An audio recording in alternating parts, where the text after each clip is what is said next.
Hi everybody, Gamer Dude here. So as you can see, I finally got that background I've been meaning to get around to for quite some time. No using old Yu-Gi-Oh card mats for me. I wanted to do something a bit different this year to cap out the year. As you may know, I collect a lot of action figures, more of my main hobby than TCGs to be perfectly honest. And I wanted to talk about the top 10 figures I picked up this year. Not 10 figures that came out this year, figures that I bought this year. Because I know that there's at least one in my top 10 that's a little older. I think there might be two. And there's one in my three runners-up that is definitely older. So we'll start with those runners-up. The figures that I liked, but there were enough problems to make them not top 10 material. Starting with Generation Select Megatron. Generation Select's Megatron is a fantastic figure for the colour scheme, as the original G2 Megatron was a beautiful colour scheme. All you G2 haters, go away, you're wrong. The bright colours, they're toyetic, they're appealing. I think they just work, they're eye-catching, they draw you to the figure. And frankly, this is the best use of this mould, period. I don't own the other ones because I don't find the grey particularly appealing as the tank. And I have the old Legends Megatron, the Japanese version of Combiner Wars, and I think that's a perfectly serviceable Megatron. It's just, I can't resist G2 Megatron. Unfortunately, this figure, just because it's the mold it is, can't do the cannon on the shoulder as this mold is meant to be.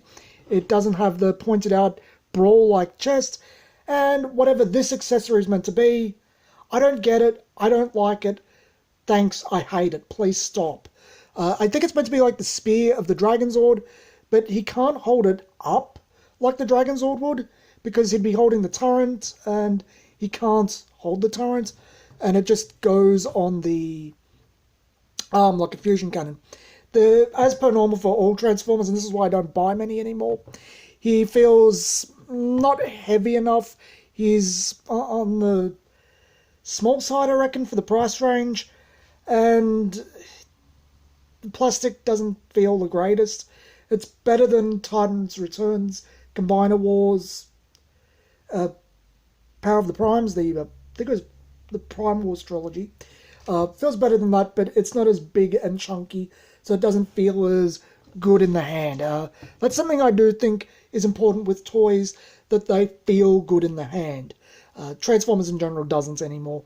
The only other Transformers I bought this year were Bumblebee from the Netflix series, RC from Earthrise, and what's the name? Alita 1 from Netflix. I've gone down from many Transformers a year to 4, and other toy lines are doing it for me.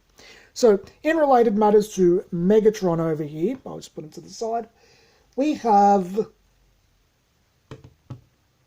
Cobra Commander. Now, Cobra Commander, I like the design. I know a lot of people do not like it, because it's very, very old world, Commanderish. It feels generations ago. It feels very, very out of place, old-fashioned, but I think it's got that certain feeling about it. It feels very much like the character in the Sunbow series, that Gaddafi-esque, larger-than-life personality. The problem is the colour scheme. The colour scheme is dark, muted, and I just do not like it. I think it's a bit too serious, and quite frankly, that's not Cobra Commander to me. I'm a Sunbow guy at heart. Cobra Commander is loud, screaming, and basically Yosemite Sam. He is not real-world despot. And when you get serious with Cobra Commander, I start turning off the character. And unfortunately, the Regal version of this, the one with the brighter colour scheme, I could get it, but I think the golds aren't distributed well enough across the figure. I think the gold ends up garish. It's the actual complaint most people have about Wave 1, I have about that figure, but I don't have about Wave 1. The gold needed something to break it up. See how the shoulder panel on this Cobra Commander, the silver breaks up the black as does the gold, icon and the gold tassels. In the Regal one, it is all gold, and I don't think it works as well. I love the mold, and I'd love it in a very well coloured version. Not the Emperor one, I think it's called. I'm not sure. The one from Hasbro Pulse, I'm not huge on that. But yeah, we could do better than this. Great mold, needs a new colour. Needs a lot of paint ups too. And finally, top picks Finn Balor. So if you know me and have been following the channel, I've been talking about wrestling figures recently. I really like this Finn Balor. I love the head mold. Let's see if we can zoom in on that. Yeah, I really love the head sculpt. I love the head sculpt on a lot of the wrestling figures. I probably should have just zoomed in the camera instead of doing that. Unfortunately, the accessory, the jacket, is horrendous. Now, I could just go buy an Elite 74 Finn Balor. I think it's the same head mold with a better jacket. It's a material jacket, but I don't want to buy what is essentially the same figure again for... But she's got a new hat! I already bought Lacey Evans because she has a hat. And I do think Lacey Evans is an amusing heel. I like the snobbish heels. But yeah, I really like this Finn Balor figure. Unfortunately, it feels a bit naked without the jacket as well. So it's put the jacket on, no possibility, because look at this thing, it's fused at the shoulder, the armpit. You cannot move it. This is me trying to move the arm. Yeah, it's a firm piece of rubber. Can't do much with him. You just have to pose him in his entrance position, which I'd have to change the hands, or take it off, and he feels a bit underwhelming and naked. So let's get on with the top 10, and I promise it's not going to be all WWE figures, only 5.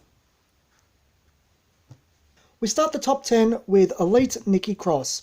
I picked this one up, I think it was new old stock, paid full price for it unfortunately, more so than what the normal stores charge, but I just really like the concept of the figure. I think Nikki's amusing in her own way. I just like the look of the figure, which is partially why I buy the wrestling figures in general. I just think they look nice. The figure, I like how it has basically 2 forms. You can have her like this, which is what I do, in her entrance gear. It's got the Scottish flag there. I think that's her icon on the back.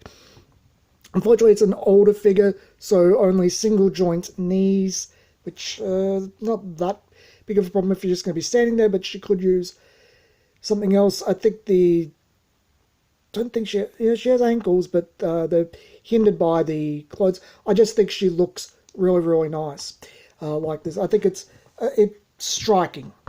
But you can basically change her. You take off the hoodie thing. Well, it's a hoodie and a bandana together. If I can get it off. Drop off the glasses. Make sure not to lose them. I nearly did when I first got her. Then take off the jacket. And she's in a wrestling gear. Now, this is, fortunately, you have to arch her back up because she likes to arch over. One thing I do not like about the female figures in general is I hate the slapping hands. They just don't do it for me. It's the angle they're at. It looks unnatural to me, the curve downwards. But I like her face. I think she looks really nice. Focus on her face. I just have to move Megatron. He's wanting to fall over. So I like her face quite a bit. I think she looks really nice. I think she's actually quite a bit prettier than the real woman, which is unusual. One thing I do like about this figure, and I think it adds to the appeal, she's got layered clothes like the actual person, like real Nikki Cross. I think she's wearing a sports bra underneath, which I'm happy they painted that instead of just leaving her as a nude chest under this rubber. I hope that doesn't melt her over the years. It's got some nice paint apps on the back and on the leg. I don't know how popular this figure is, but I quite like it.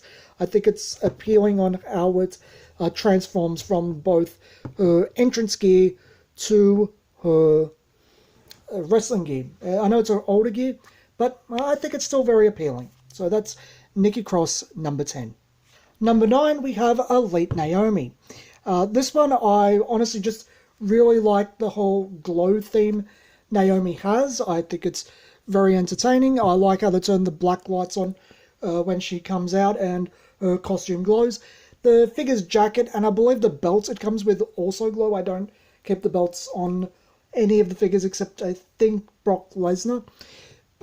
Mostly because, well, I keep the hands in a box too and I don't want to lose anything. I just really love the black and green costume. I think it works very nicely. Naomi's got a weird face as far as the figures go. It looks like it and it's nice. But when she closes her mouth goes very, very small. And because most of the promotional pictures on the box are her in a little bit of a pouty look, it doesn't look like the figure looks like her. But when you actually look at her smiling, it looks exactly like her. It's really, really weird how that works. I love how the braids are faded from black into a foresty green, into a lime green. I just love the green colour.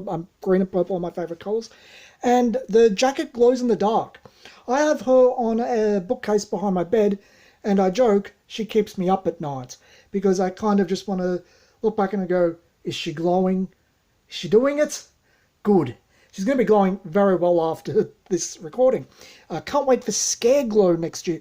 Mattel seems to make some really good glow-in-the-dark figures, so I'm really looking forward to Scare Glow. Pixel Dance made him look really good. He can stand with Naomi and they can glow together. Yeah, I'm kind of tempted to pick up the Chase variant of Naomi. Naomi doesn't seem to be terribly popular here, so the Chase variant's still fairly easy to find. The Chase variant, the clothes glow too, to my knowledge. But yeah, the belt glows as well. I really like it. I think the gimmick of the toy, the play feature, works really well. And standard posability for a woman's elite currently, so she has double knees, as you can see there. I just don't like to... I just like her standing there in the entrance something. Unfortunately, like a few of the female figures, you have to keep arching her back, and because of the jacket and her hair interfering, you have to keep arching her head back too. The hips of the front are also glow. So there's Elite Naomi. I just love the play gimmick of the glow in the dark. I think it looks great. I think she looks really nice, and I think she's really entertaining at her craft. So that's Naomi number 9. Coming in at number 8 is Trish Stratus, the basic from the battle pack with Lita. Now I swear the entire list is not Kuma bait. It is not all women. I think there's only one more woman on the top 10. Bear with me. I just really love the face on this one. I think she looks really pretty in the face. I think it's a nice likeness. I think the hair looks nice too. I love the tampograph on the back, the Stratisfaction guarantee. The pop has it on its hip, I believe. I like the gold and black colour scheme. I think it looks very, very nice. Women's basics actually work out better than the men's, generally because they retain full hip movement. They're not locked to a T-crotch, so you can get some decent range out of it. Only single jointed knee, because again it's a basic. Swivel cut, no ankles, standard swivel arm battle grip. The painting stops there for her netting on her arm, but if you keep it straight, it's nice. No slappy hands, I like that. Naomi's hands are straight, that's one, and she has the new type hands with the joints in them, so she can keep her hands straight, so I'm fine with her hands being stretched out. But yeah, I really like this Trish. I think she looks pretty. I think the colour scheme is very appealing. I love the tampograph on the back. And yeah, I just genuinely like the action figure. I think it's... I like the accessory that came with the 2-pack too. It was a chair. I'm actually going to use that chair, but not to hit figures with or pose action scenes, to actually have figures sit on a chair. Because action figure accessories like chairs, tables and all of that aren't terribly common down here. I'd have to do a decent sized order from, I think it's Ringside Collectibles that sells chairs and that for 6-7 inch action figures. But yeah, Trish Stratus takes my number 8. I just really find her color scheme and face very, very appealing. Coming in at number 7, it is Arctic Mission Storm Shadow, or as he really should be called, Ninja Force Storm Shadow. This is probably my favourite costume for Storm Shadow, though I'm very fond of all 3 of the original costumes for Storm Shadow. Although, does Shadow Ninjas really count as a different costume from Ninja Force? Yeah, that's the real name of the costume. It is Ninja Force. Anyone remotely familiar with G.I. Joe would know that. Storm Shadow is also my favourite character in G.I. Joe. Unfortunately, this figure doesn't get up further than this, and I'm actually really bummed out about how much I don't love it. I wish I really loved it. And spoilers, a G.I. Joe figure is in my top 3, and it's a classified figure. But the lack of boot cut does hurt it a bit. The plastic is a bit of an off-white. It's more of a cream colour, so I'm not too worried about him yellowing. This is annoying. Very annoying. And both him and Snake Eyes have this problem. I've heard Red Ninja does too. I am not happy with this. Apparently it's just something to do with the ninja mold, and you can't fix it. If you're wondering why I don't have the bow and arrow accessories on him, it's because I just wanted him with the Ninja Force accessories. I actually have him on my shelf posed a bit differently. He's got the sword in the sheath. He's only got the scythe in his hand. As I said, I just really love Ninja Force Storm Shadow. There's not much else to talk about in terms of the colour scheme. He's got a lot of gold paint apps on the back, on the straps, and on this ornamental piece on the centre of his back and his spine. Yeah, I do really like it. I like it a lot more than, mostly just because of that love of Ninja Force Storm Shadow, but I can't help but feel that the Dollar General figure and even the original just felt a bit better for their lines. But you can take the hood off, which a lot of people say is too big. I think he looks a bit off without it. He doesn't look like Storm Shadow anymore. Got to put that back on. I don't think it is too big. I think it's just perfectly fine. That is really annoying for posing. You got to get him in certain poses so he's not leaning everywhere, which is why I like to have him reaching for his sword, because the weight forces him to arch up. You can put the quiver on his back and you'll probably get enough weight, but then he'll probably be top heavy, and you've got to have him to hold the... He's got a lot more accessories than he really needs, which is something I actually don't like about some G.I. Joe figures. This is a very odd complaint I don't think a lot of people would like, but I like it when a figure can carry everything on them, and I don't feel the need to carry a baggie or a box or just something additional to the figure. I like everything on them, and classified, until this figure and Cobra Commander, and to a certain degree Gung-Ho. Gung-Ho's got that backpack's, I don't like it, but they were pretty good about that. I'm probably being a little bit harder on this figure than I should be. I don't know. I have very mixed feelings. As I said, I love it because of what it is, not how it's executed, I guess. I think the execution could be better, and that chest wobble, man, that bothers me. If I was probably being a bit fairer and less nostalgia, I'd probably put him lower on the list. So that is number 7, Ninja Force Storm Shadow, aka Arctic Storm Shadow.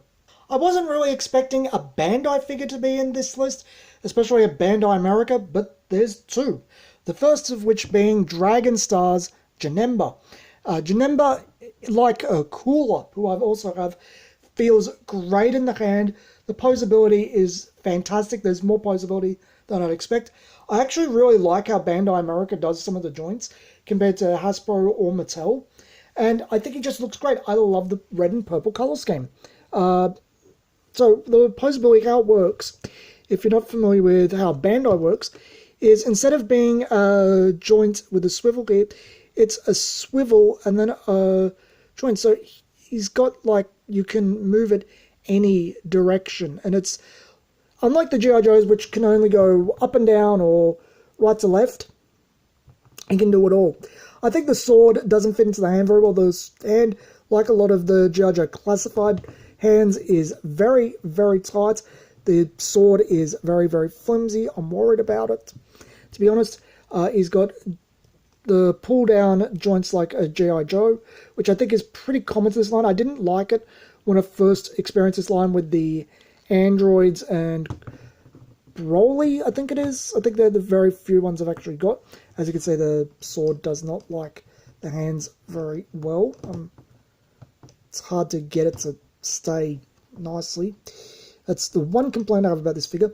One thing I was surprised about is the tail is jointed. It's you can do multiple things with it, and it's got a bit of a joint there, so you can turn this around as well. He's got the drop in, drop out kind of pseudo butterfly joints up here. They're not as usable as other figures, and there is actually a ratchet joint up here for some reason. I'm not sure what that's about, but yeah, I really, really like him. I love the movie he's from. I think that's a great Dragon Ball movie. But yeah, if the hand was a little bit better, I think he'd actually be a little bit higher. I can't get him to hold it properly again very well. And as you can tell, the sword is a little bit bent out of the package, which is a bit of a bummer because it's a very, very flimsy plastic. Very, very rubbery. Did it just droop again? Yeah, I think it did. I'm going to have to fix up when I put him back. But yeah, I really like this Janemba. I really like the cooler and the Bardock I got recently as well. I might actually be more willing to look at the Dragon Stars and Anime Heroes figures in the future. That was number 6, Janemba. We're down to the top 5. And this figure is actually interesting to me. Mostly because of my reactions to it. That figure would be Classified Destro. Yeah, I'm genuinely surprised how much I genuinely love this figure.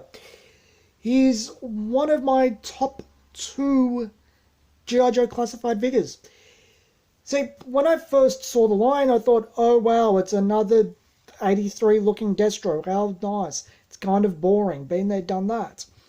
When I got the Pimp Daddy Destro, sorry, it's called Profit Director in this line, I thought it was hindered by the accessories, particularly the cape, but without the accessories looked naked. So I wasn't really looking forward to this Destro at all. Then I open him, and I just absolutely fall in love. The opposability is fantastic. I think he is the best use of butterfly joints in the line, and I'm not sure why that is, really. I think the accessories he's got, especially the big gun, which he hasn't come with this type of gun since the original figure. I don't know why that is. Looks great. And yeah, he just poses well. He looks fantastic. I love the head sculpt. Let's see if we can get a focus in on his melon. Yeah, I just really love everything about this Destro. He's one of 2 figures in this line so far I think are perfect. Again, for a figure I thought was going to be boring when I first saw it, I genuinely adored it. I think the reds pop much more in real life than they did on the computer. There's a couple of other figures that look much better in person than they do online. Gung Ho, I think, does, despite not liking his accessories. He's got great accessories, which is an unusual thing for this line, which is unfortunate. And he's just fun. He looks good. He feels great in the hand. He does absolutely everything you'd want him to do. I don't think they could actually make a better Destro than this.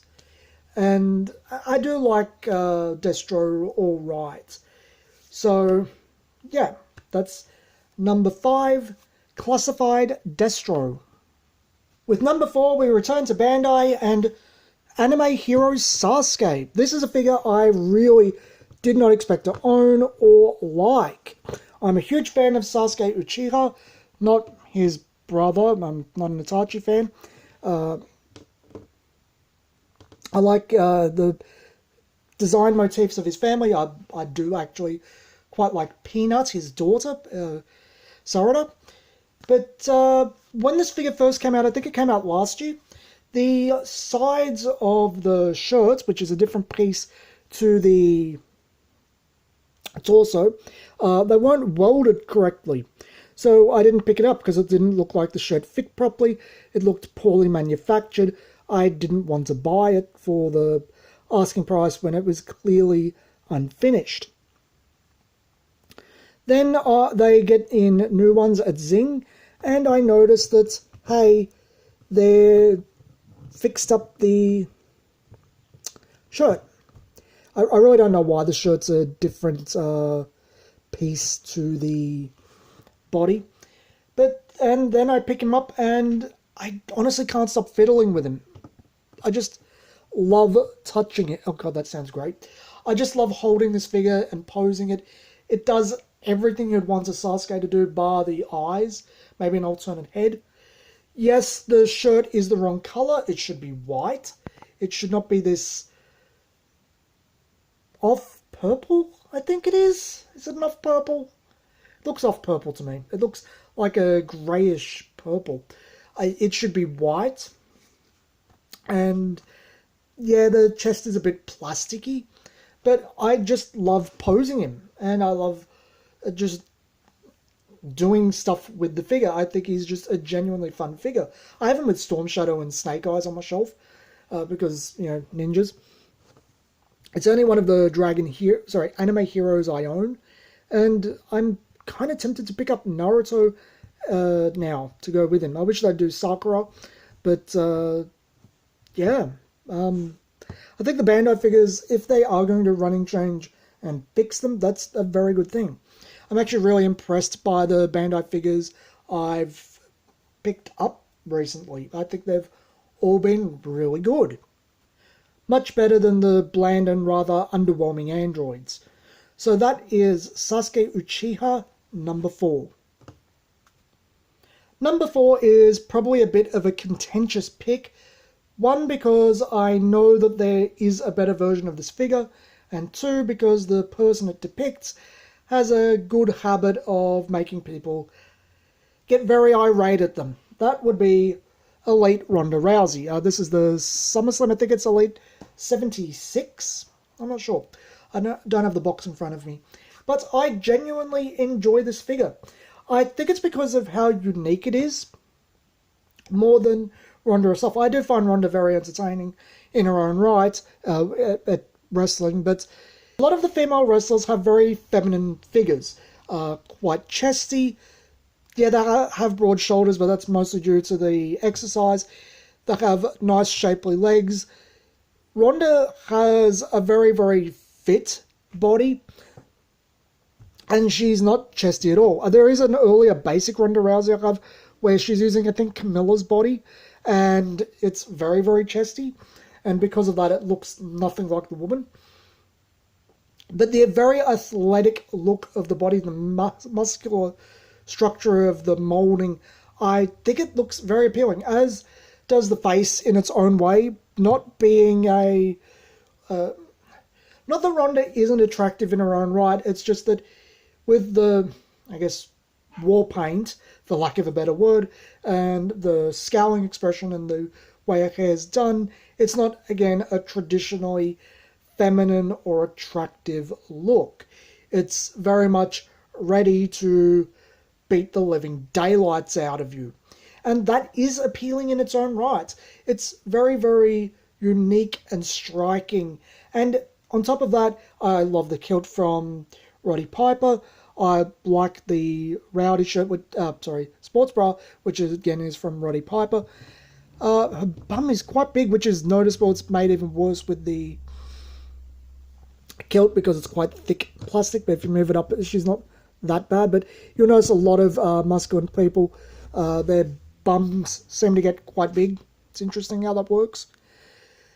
But yeah, I think she is super fun to pose. She's one of the few wrestling figures I love posing. And I think she looks unique and looks great. Again, the ultimate exists. Ronda Rousey, the actual woman, has a great knack for insulting people, making them very irate at her. But I don't think that really takes away from this figure's positive attributes. So that's number 3, Ronda Rousey. Number 2, I knew I liked as soon as I saw the preview images. It's not a character I'm particularly fond of, but I just love this depiction of them. And when I got the figure in hand, it was as good as the images, and it is by far my favourite from this line. And that would be Classified Duke. I know a lot of people do not like the head on Classified Duke. They think he looks like an asshole or something. I really don't see it. I think he looks great. The posability is amazing. Yeah, he doesn't come with a helmet, but I wouldn't use it anyway. He comes with all your base Duke accessories. I think the gun, yeah, it's a Nerf gun apparently, but I really like it. I think it looks good. I actually like the gold and the teal. I think the high-tech look stands out. I love the additions to the original color schemes with the brown on the shoulders. I think that looks great. I like how the backpack, unlike later waves of this line, is actually painted. I just genuinely love posing, holding, or looking at this figure. If you're assuming I've got a man crush on Duke, it's not that. I just appreciate a good figure, and this is a good figure. He feels great. He looks great. He does everything you'd want him to. There is nothing about this figure I have to complain about. If number 1 wasn't so striking and just kept my attention from the moment I got him in the middle of the year, Duke would be my number 1. I'm not a huge fan of Duke. I'm more of a Flint kind of guy. But Duke just wowzers. I just love him. I wish I liked some more of the classified line as much as Duke and Destro. I like it when they take the original designs and add to them with this new flair. I think making them bland and boring, which I think Flint and Lady J are, although they're probably better in real life. Gung Ho was better in real life. I think the pants are a bit nicer green in real life than the pictures made out. Yeah, that's what I like this line doing. I think updating the figures and updating the characters is where it should go. And as I said, I do actually really like the head mold. I think it's the first time that Duke has actually looked his age. Oh shit, that's a scary thought. I'm nearly as old as Duke, because Duke's in his early 30s. That is a really scary, terrifying thought. I think I'm going to have a midlife crisis a bit early. Yeah, I just genuinely love this figure. He does everything. So that was number 2, Classified Duke. Number 1 is a bit of an obscure wrestler in today's era, I guess, because he's a wrestler from the 1970s. And I just realised his wrist is a bit loose. I'm going to have to see if I can do something about that. I don't know how many people would actually know who this guy is, but when I saw him on the shelf, I was like, wow, that is impressive. I love the colours. He's a big, beefy guy. He looks great. And that is superstar Billy Graham, the guy that Jesse Ventura and, more importantly, Hulk Hogan basically took everything from. You can see the wrist is a bit loose. I'm going to have to see if I can fix that. The bleach blonde hair, the boa, the physique, calling his muscles python, his arm muscles pythons, the muscle building, it's all from, Hulk Hogan got it all from Billy Graham. He's admitted to a couple of it, but not all of it. I just love this figure. I love the colours. I love the tie-dye shirt. I love the pink boots. I love the purple and white trunks. I like the yellow boa. I think the glasses add to the head sculpt. He comes with an old man head sculpt as well from the 80s and I guess current, but I like the 1970s look for him. The shirt is velcroed in the back so you can take it off. I really like the soft goods on the Mattel figures in general. I think they add a certain something. I just really, really love this Superstar Billy Graham figure. It's just one of those striking figures that screams at your eyes and you just want to go, oh crap, I need that on my shelf now. I just really, really love this figure. I mean, compare it to, again, Cobra Commander, because I've got him next to me. If you've got both of these guys in front of you and you don't know much about either brand, yeah, Cobra Commander's got this cool, sleek look to him, but this is Billy looks loud and just screams by me. It's just something I like. I like bright colours on action figures. That's probably why, as I said, I'm looking forward to Masters of the Universe Origins next year. I guess all the money I'd spend on Beast Wars, because I don't really care for the new Beast Wars figures coming up, is going to be on Masters of the Universe. Didn't think that'd happen. But, I might talk about the Beast Wars figures later on at some point. But, yeah, I don't really have much else to say about it. I just think the figure is big and beefy. It feels great in the hand. He's really tall, too. Even for the line, he's really tall, because the WWE figures are 7 inches instead of 6. I mean, let's get Finn Balor next to him. I think Finn Balor is considerably shorter. Yep. Finn is... Well, in real life, he'd be a good few inches shorter than him. And I think the height helps Billy stand out. It makes him taller than everyone else around him. I've got him next to the Fiend on my shelf. And, yeah, he just stands out. Roman Reigns is on the other side. It's a basic I'm replacing with the Elite when my pre-order comes in. But, yeah, I just genuinely enjoy this figure. And I've been looking him up, and I think for the era he's entertaining. He doesn't have the voice you'd expect. You'd expect a more gruff, manly voice, like Macho Man or Hulk Hogan. He's got more of my type of voice, which I don't think really suits his physique. But, I just genuinely like the visuals of this figure. And I think I can see why the actual man says that other guys should beef up and use steroids correctly. Not that you should use steroids. This is not an advocation of drugs. This is just saying he kind of has. And there's a reason behind that, because the physique makes a great action figure. As I said, Roman Reigns makes a great action figure. He's a big, beefy guy. He's not Billy beefy, but he's big, beefy guy, and he looks great as an action figure. I'm kind of expecting that new Elite, I think it's Elite 79 I've got on pre-order, will be one of my 2021 figures in my top 10. So there you have it, my top 10 figures I bought in 2020. These are the figures I feel have the best play features, feel that they look the best, and feel the best in the hand. They just are great figures, and I love most everything about them except Storm Shadow, who like a boot cut and that waist. Wow. You need that fix, buddy. And the old hands on Nikki leave a bit to be desired. But yeah, all of these figures are my favourites. If you bought any of these figures, leave a comment down below. If you disagree that any of these figures deserve to be in a top 10, again, leave a comment down below. If you think I'd like something because of something I liked here, again, leave a comment down below. This has been Some Gamer Dude, and thanks for watching.